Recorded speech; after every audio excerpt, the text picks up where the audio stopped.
Assalamualaikum warahmatullahi wabarakatuh. Waalaikumsalam warahmatullahi wabarakatuh. Selamat siang semuanya. Siang. Sampai berjumpa lagi dengan saya di keperawatan maternitas, sebagaimana bahwa saya di sini dipercaya untuk menyampaikan mata kuliah keperawatan maternitas, yang dimana saya adalah koordinator keperawatan maternitas. Keperawatan maternitas ini terdiri dari satu tim. Yang pertama yaitu saya tadi koordinatornya, kemudian masih ada 3 orang dosen yang lainnya. Yang satu adalah Bu Hajah Yuyun Rahayu, kemudian yang satu lagi ada Bu Ima Sukmawati, kemudian ada dosen tamu yaitu Dr. Suswadi. Nah, keperawatan maternitas ini adalah 3 SKS, 2 SKS pertemuan kuliah atau materi, kemudian 1 SKS-nya yaitu praktikum di laboratorium dan di pelayanan kesehatan, baik itu di rumah sakit ataupun di puskesmas. Kemudian adapun capaian pembelajarannya yaitu mahasiswa dapat melakukan intervensi keperawatan pada usia reproduksi, di mana usia reproduksi itu adalah wanita usia subur, kemudian remaja, kemudian pasangan usia subur, kemudian nanti ada lagi siapa wanita atau lansia dengan menopause atau menjelang menopause. Kemudian lagi pada wanita hamil, melahirkan dan setelah melahirkan, dan juga pengkajiannya serta asuhan keperawatannya pada keluarganya. Kemudian sub CPMK-nya yaitu mahasiswa mampu melaksanakan intervensi keperawatan pada ibu hamil dalam pemenuhan kebutuhan nutrisi ibu dan janinnya selama kehamilan. Baiklah, pertemuan kali ini insya Allah kita sepakati berlangsung selama 30 menit. Kemudian dari teman-teman semua masih ingat pertemuan sebelumnya kita yaitu materi dengan perkembangan janin. Kemudian setelah itu yang terakhir kemarin adalah iya betul, ANC atau antenatal care atau pengkajian bagi ibu hamil. Ya. Siapa di sini dari teman-teman semua yang masih ingat apa itu ANC atau pengkajian pada ibu hamil? Yang terdiri dari 4 tahapan atau leopard. Betul ya. Baik, leopard 1 Cung. Iya, silahkan Neng Gina. Leopard 1 itu untuk menentukan TFU atau tinggi fundus uterik dan menentukan usia kehamilan. Oke, betul. Masih ingat leopard 2? Iya, silahkan. Leopard 2 itu menentukan pembukaan dan kiri atau mendengarkan denyut jantung. Iya, betul. Leopard 2 yaitu untuk menentukan apakah punggung bayinya ada di sebelah kiri atau sebelah kanan, kemudian nanti kita untuk mendengarkan dan menghitung denyut jantung janin atau DJJ. Betul? Alhamdulillah masih pada ingat ya. Kemudian leopard 3, silahkan Neng Resti. Untuk menentukan bagian presentasi terbawah, kepala atau bokong. Iya, betul. Kemudian leopard 4, iya, Untuk menentukan apakah kepala bayi sudah masuk ke dalam kandungan atau belum. betul. Saya ulangi, yang keempat leopard 4 yaitu untuk menentukan apakah kepala sudah masuk ke RPA atau belum. Sip. Semuanya masih pada ingat ya teman-teman. Satu lagi yang masih ingat tentang untuk menentukan, ini soalnya paling inti, menentukan usia kehamilan. Bagaimana caranya? Usia kehamilan bisa dari TFU, yaitu di leopard 1 kan ada pemeriksaan TFU. Dia nanti hasilnya TFU dikali 2/7 kalau misalnya dalam bulan, dan dikali 8/7 kalau misalnya dalam minggu. Iya, siap, betul ya. Nah, jadi nanti masih bisa dipraktekkan ya. Jadi setelah kita mengkaji pengkajian antenatal care atau ibu hamil tadi dari leopard 1 sampai leopard 4, tidak lupa kita kaji dulu awalnya dari kepala yang tutu atau dari ujung rambut sampai ujung kaki. Kemudian jadi intinya kita hitung TFU-nya berapa, kemudian kita masukkan ke rumus mau pakai yang bulan atau yang minggu hasilnya ya. Alhamdulillah semua teman-teman masih ingat.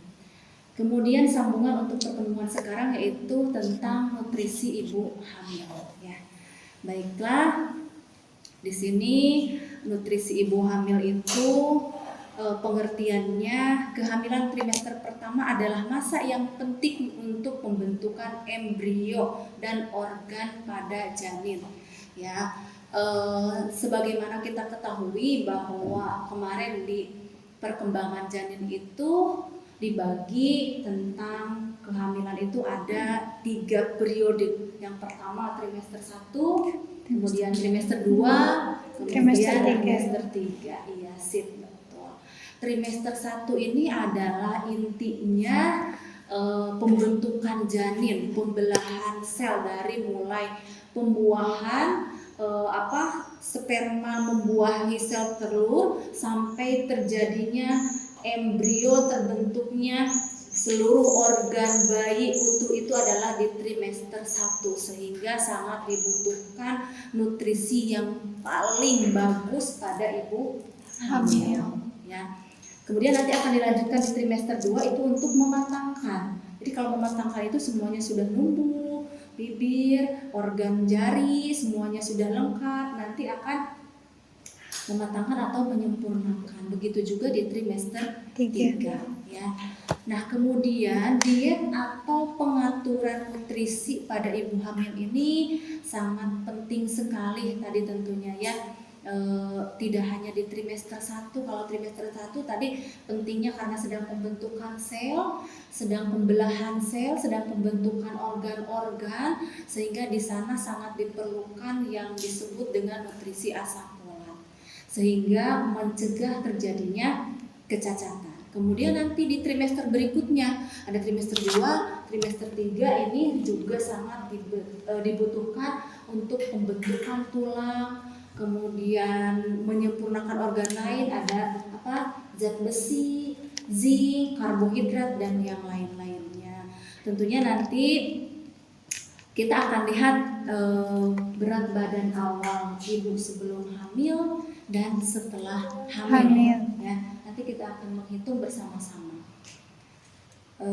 Baiklah, mungkin nanti teman-teman jangan lupa ini untuk BAP-nya diisi ya, berita acara perkuliahannya. Baik, kita kembali ke materi dulu ya. Di sini tentunya dari awal ibu hamil dengan berat badan yang normal akan membuat basic atau latar belakang ibu melahirkan bayi yang normal atau bayi yang sehat. Tentunya di sini ibu yang berat badannya normal itu harus menambah berat badannya selama hamil itu yaitu 11,3 sampai 15,9 kg. Jadi dari trimester 1 sampai trimester 3 itu yang tadi berat badannya normal menambahnya itu 11,3 sampai 15,9 kg. Ya. Jika ibunya berat badannya kurang, berarti harus berapa? Tentunya akan lebih besar lagi ya, lebih banyak lagi, yaitu 12,7 sampai 18,1 kg. Jadi agak-agak meningkat sedikit ya. Kemudian jika ibu yang awalnya gemuk atau obesitas, berarti ini akan lebih sedikit penambahannya. Kira-kira sudah ada yang tahu dari teman-teman semua sebelum saya sampaikan? Jom. 10. Ada lagi? Jom. 5. Ada lagi? 7. Nah, yang betul 5 sampai 9 kilo, kurang sedikit ya. Jadi harusnya 5,0 sampai 9,1. Makanya kemarin kita di ANC ada penimbangan berat badan sebelum kita lakukan pemeriksaan Leopold. Nah, ini untuk menentukan berapa berat badan yang sudah meningkat selama hamil. Begitu juga pertemuan berikutnya, besoknya ibu datang lagi dengan pemeriksaan ANC lagi, kita observasi lagi berat badannya. Apakah memenuhi sesuai usia kehamilannya? ya apakah bertambah atau sudah nih morning ibu jangan nambah lagi gitu ya, karena basicnya tadi kita sudah tahu. Baiklah, sekarang mari kita menghitung IMT ya. IMT-nya tadi kan yang normal itu 11,3 sampai ini IMT normal yang yang harus menambahnya 11,3 sampai 15,9 kg ya. Baiklah, sekarang saya punya rumus, silakan teman-teman. Jadi IMT sama dengan kilogram dibagi tinggi badan pangkat 2 atau kuadrat ya. Sekarang saya punya soal, nanti hasilnya IMT ya. Sekarang saya punya soal ibunya sebelum hamil yaitu 51 kg ya. Baik, silakan masukkan ke rumus. Tinggi badannya 51 kg.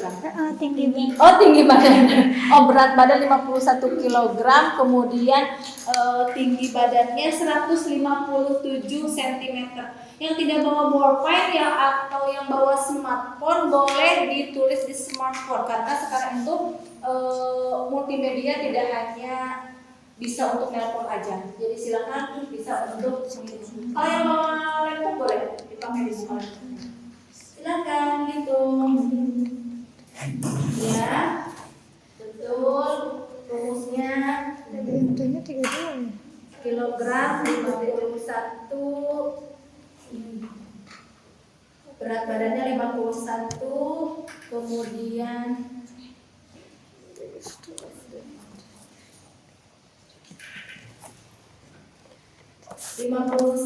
kilogram, berat badan, tingginya 157. Berarti masukkan ke rumus.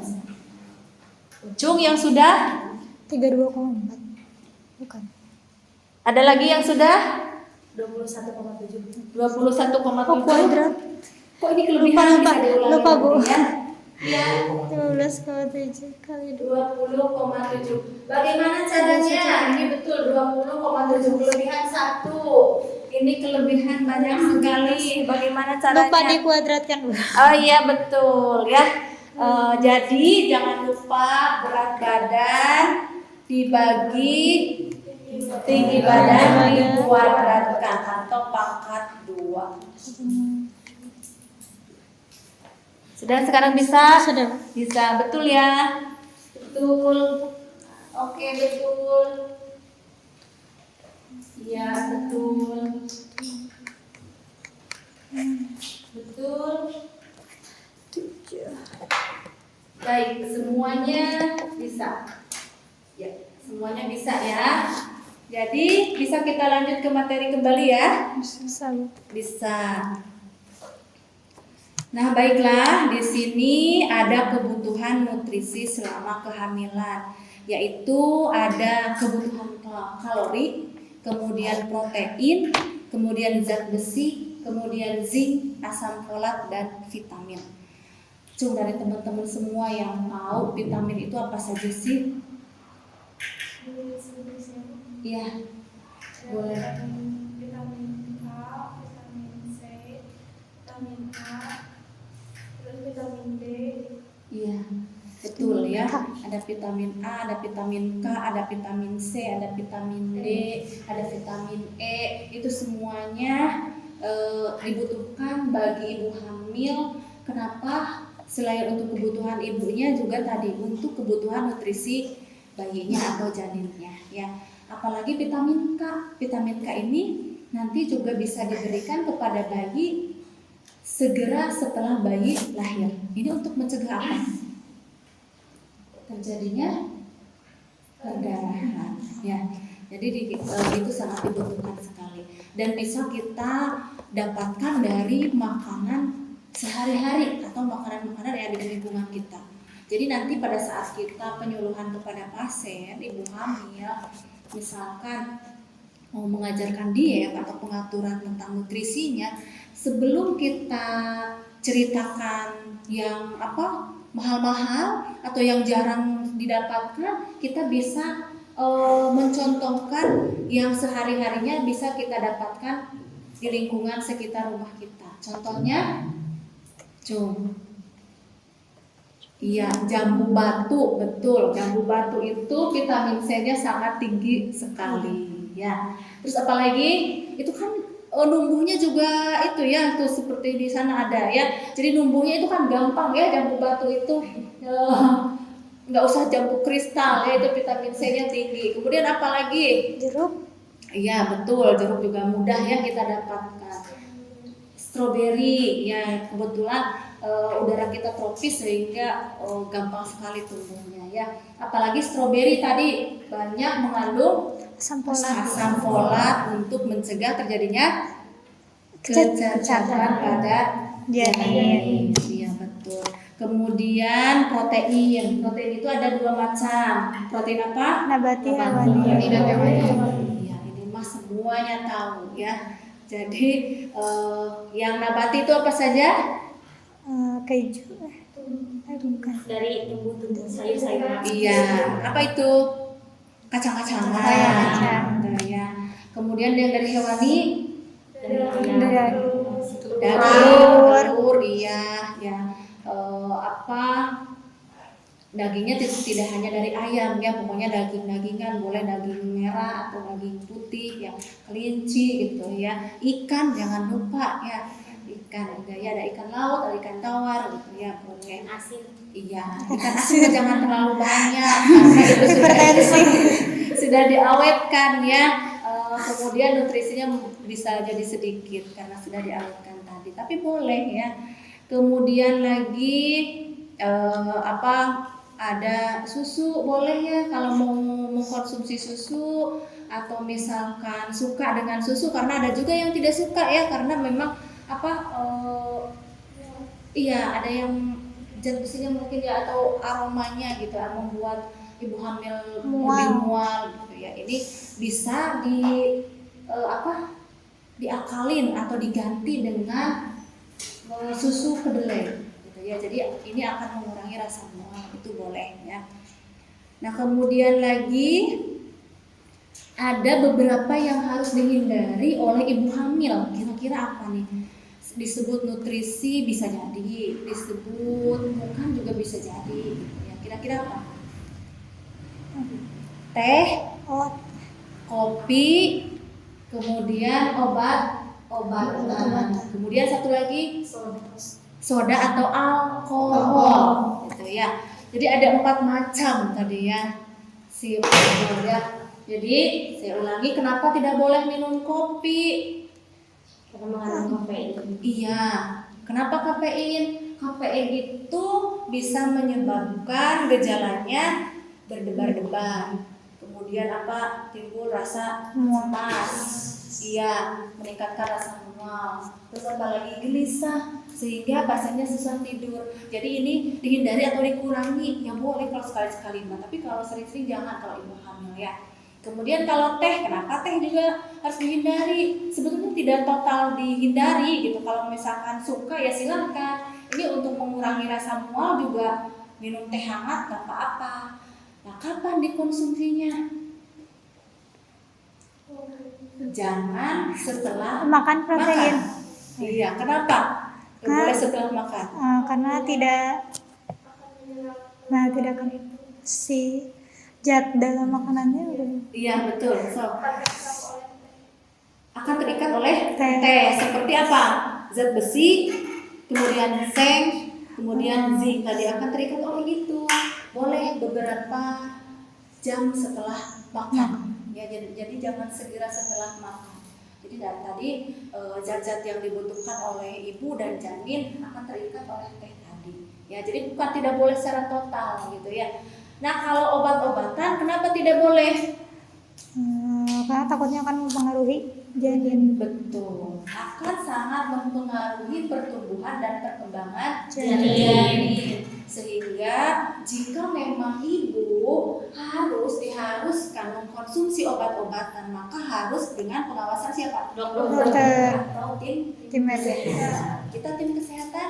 Iya, ya, kita tim pelayanan kesehatan. Jadi harus sesuai hasil pemeriksaan ya. Kalau misalkan sembarangan nanti akan menyebabkan IUGR. Apa itu IUGR? intrauterine growth retardation atau gangguan perkembangan dan pertumbuhan janin.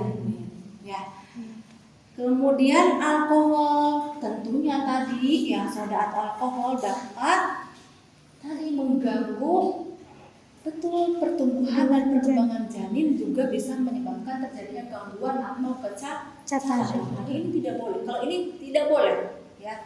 Jadi ini mah walaupun nanti ada nih suka minuman, ada kadar alkoholnya, jangan dulu ya. Kalau lagi hamil jangan dulu, nanti aja. Kecuali teh sama kopi tadi ya. Kalau memang sebelum hamilnya suka minum teh atau misalkan mengurangi rasa mualnya enaknya dengan teh hangat-hangat gitu ya, nggak apa-apa, tapi nanti aja dikurangi, kemudian diatur waktunya pada saat makan atau makan snack, kemudian ada makan apa lagi, makan beratnya gitu ya, jadi diatur jadwalnya, ini boleh ya.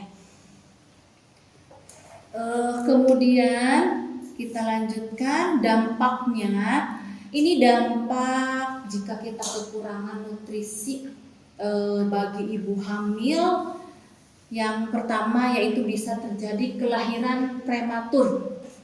Kemudian lagi ada kematian janin. Kemudian lagi terjadi stunting. Nah, ini sering juga dibahas stunting ya. Karena memang lagi apa? Tren. Iya, betul, lagi tren karena angkanya Meningkat. ya. Kita tahunya stunting itu terjadi pada siapa? Pada anak. Iya, betul, pada anak-anak ya. Tetapi ternyata stunting ini bisa berdampak dari siapa? Dari ibu. Betul, dari ibu hamil ya. Jadi disebut 1000 HPK ya, hari pertama kehidupan, yaitu di dalam kehamilan ya. Kemudian lagi bisa terjadi kelainan bawaan. Terjadi kelainan bawaan teh, yaitu tadi salah satunya kekurangan asam folat. Ya, padahal asam folat itu sangat gampang sekali kita dapatkan, yaitu saya ulangi dari Strawberry. betul, Dari telur ayam kampung. iya, Ada sayur-sayuran. dan buah-buahan segar. Tapi jangan lupa, apa yang jangan lupa? Dicuci bersih, ya, dicuci bersih di air yang mengalir. Kemudian boleh direndam pakai air garam sehingga mikroorganisme atau ulat atau telur-telur ulat tadi bisa mati. Ya, jangan terlalu lama, nanti stroberinya jadi asin. Kalau jadi telur asin nggak apa-apa, tapi kalau jadi stroberi asin jadi aneh ya. Gitu ya, jangan terlalu lama. Yang penting bakterinya sudah mati. Kenapa harus dicuci? Karena ibu hamil rentan terjadi apa? Sakit ya. Jika ibu sakit maka akan menyebabkan bayi sakit. Iya, betul. Khususnya jika ibu terkena TORCH, ini akan sangat bahaya bagi janin. Tadi bisa juga menyebabkan keguguran dan kecacatan. Jadi selain nutrisi ternyata ada penyebab lain lagi. Sehingga tadi saya menjelaskan bahwa nutrisi ini harus dicuci bersih dulu atau dimasak dengan Matang. Iya, betul, dengan matang yang sempurna. Gitu ya. Jadi apa itu TORCH? Yaitu Toxoplasma gondii, terus apalagi herpes simplex, cytomegalovirus ya. Jadi jika terkena salah satunya ini bisa terjadi kecacatan ataupun terjadi keguguran atau kelahiran prematur. Iya, betul ya. Kemudian lagi di trimester 2 dan 3 ini bisa menyebabkan kekurangan energi, dapat menghambat pertumbuhan janin tidak berkembang sesuai usia kehamilannya atau yang kita sebut tadi IUGR. Kemudian bisa menyebabkan anemia. Nah, ini kerugiannya juga banyak lagi kalau sudah membahas anemia. Insya Allah pada pertemuan nanti berikutnya kita membahas ibu hamil dengan anemia ya. Baiklah, materinya sudah selesai. Saya akan bertanya, teman-teman masih ingat nanti untuk materi nutrisi pada ibu hamil. Boleh saya lihat berita acaranya? Terima kasih semuanya sudah mengisi. Baiklah, hadir semua ya. Hadir. Alhamdulillah ya. Karena pertemuan kemarin itu ada yang sakit ya. Jadi alhamdulillah pertemuan yang sekarang bisa hadir semua. Mungkin masih ingat tadi dari penjelasan saya bahwa nutrisi ini yang harus dihindari, bisa termasuk itu nutrisi, bisa termasuk juga itu bukan nutrisi gitu ya, karena ada salah satunya yang memang walaupun tidak hamil tidak dianjurkan. Cung yang masih ingat? Ya, Teh Gina. Yang pertama ada kopi, kedua teh, dan yang ketiga obat-obatan. Obat-obatan, iya betul. Ya, itu kalau obat-obatan harus dalam pengawasan Dokter atau kesehatan. Satu lagi Bu, ada soda atau Alkohol. Nah, ya betul, ada 4 ya. Nah, baiklah. Kemudian yang harus kita konsumsi khususnya di trimester pertama, angkat tangan. Ya, Teh Imas. Ada asam folat, yaitu bisa didapatkan dari stroberi, kemudian telur ayam kampung atau sayur dan buah-buahan. Baik, terima kasih. Karena asam folat tadi saya ulang-ulangi karena biar hafal gitu ya. Asam folat tadi untuk mencegah terjadinya Kecacatan. betul pada janin ya. Nah, kemudian lagi tadi yang kita sudah pelajari, masih ingat rumus menghitung IMT. Nanti kita mau lihat IMT-nya normal, kurang atau obes, kan begitu ya. Nah, masih ingat rumusnya? Cung? Ya, Asaid silakan. Rumusnya itu berat badan di badan Pangkat 2. Baik. Jadi berat badan dibagi tinggi badan pangkat 2. Alhamdulillah ya, masih pada ingat ya. Kemudian satu lagi lah ya, dampaknya. Jom, dampaknya tadi? IUDR, yang betul. Iya. IUDR, kemudian Mas lagi. anemia, kemudian Betul. keguguran, bisa juga kecacatan dan pairan prematur. Siang, betul sekali ya. Alhamdulillah teman-teman semuanya bisa memahami, bisa mengulang kembali, dan juga hari ini selain tahu tentang nutrisi, kita juga tahu bagaimana cara menghitung IMT, sehingga kita nanti bisa setelah mengkaji ibu hamil, menimbang berat badan, kemudian mengelompokkan apakah ibunya berat badannya normal, kurang atau berlebih ya. Nah, saya ada tugas ini, nanti silahkan dibagi kelompok ya, dibagi 4 kelompok. Mungkin untuk pertemuan berikutnya nanti bisa 3 orang ya, ada yang kebagian 2 orang ya. Jadi nanti kita akan diskusi panel ya. Yang pertama, kelompok pertama yaitu membuat poster makanan yang mengandung kalori dan manfaatnya bagi ibu hamil. Kemudian poster makanan yang mengandung vitamin dan asam folat serta manfaatnya. Kemudian yang ketiga ada poster makanan yang mengandung zat besi dan manfaatnya bagi ibu hamil. Nah, baiklah, dari teman-teman semua apakah ada yang tanyakan? Silahkan. Boleh Bu, Ya, silakan tanya. terkait buah nanas, kan banyak yang menyebutkan bahwa buah nanas itu tidak baik untuk ibu hamil. Bagaimana pendapat Ibu? Iya, baik ya. Tadi belum bahas ya buah nanas. Ada buah nanas, ada buah nangka, ada buah durian. Iya, betul ya. Kemudian ada lagi tape. Nah, ini kan satu kelompok. Maksud satu kelompok ini kenapa? Ada pernah kita mendengar bahwa iya betul seringnya tidak boleh mengkonsumsi nanas lagi hamil. Nah, gitu ya. Karena dia mengandung alkohol. Sebetulnya kandungan alkoholnya itu kan alami, ya. Kemudian kandungan alkoholnya juga tidak tinggi, jadi tidak apa-apa. Ya, kalau misalkan mengkonsumsi nanas, tapi tentunya dalam batas, betul, dalam batas yang normal-normal saja. Kita makannya nggak berlebihan. kecuali memang doyan sekali. Sebetulnya karena di nanas itu banyak sekali manfaatnya ya. Nanas itu yang belum tahu boleh dari sekarang dijadikan cemilan sehari-hari.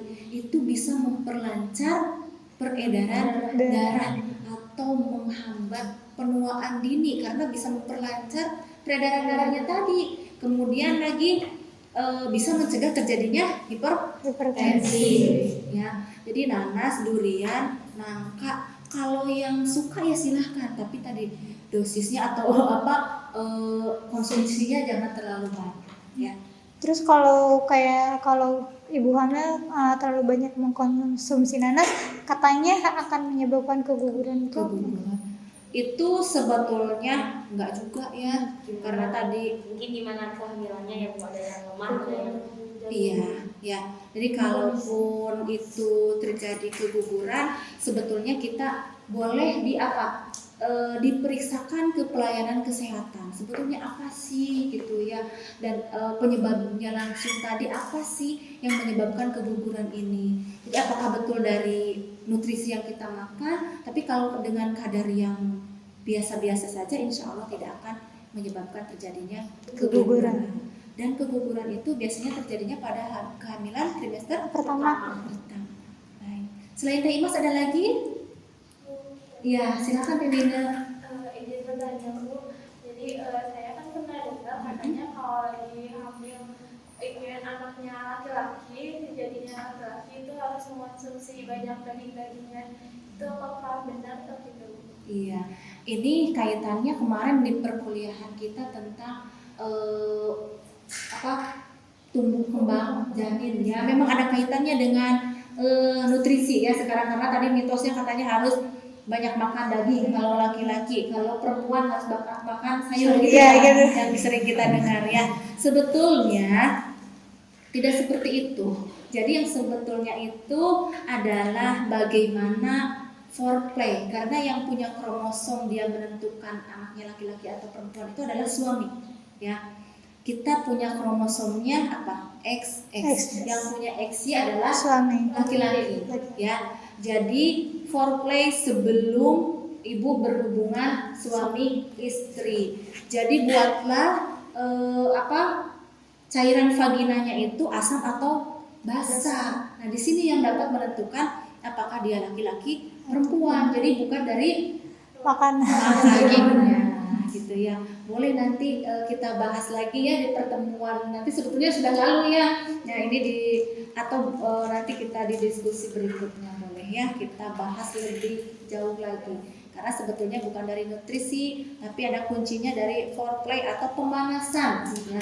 Pemanasan pada saat hubungan suami istri gitu ya. Jadi bagaimana nanti apakah ini menentukan menjadi laki-laki atau menjadi perempuan. Cukup teman-teman kira-kira? Cukup. Baik, terima kasih. Assalamualaikum warahmatullahi wabarakatuh. Sampai ketemu lagi nanti di pertemuan berikut.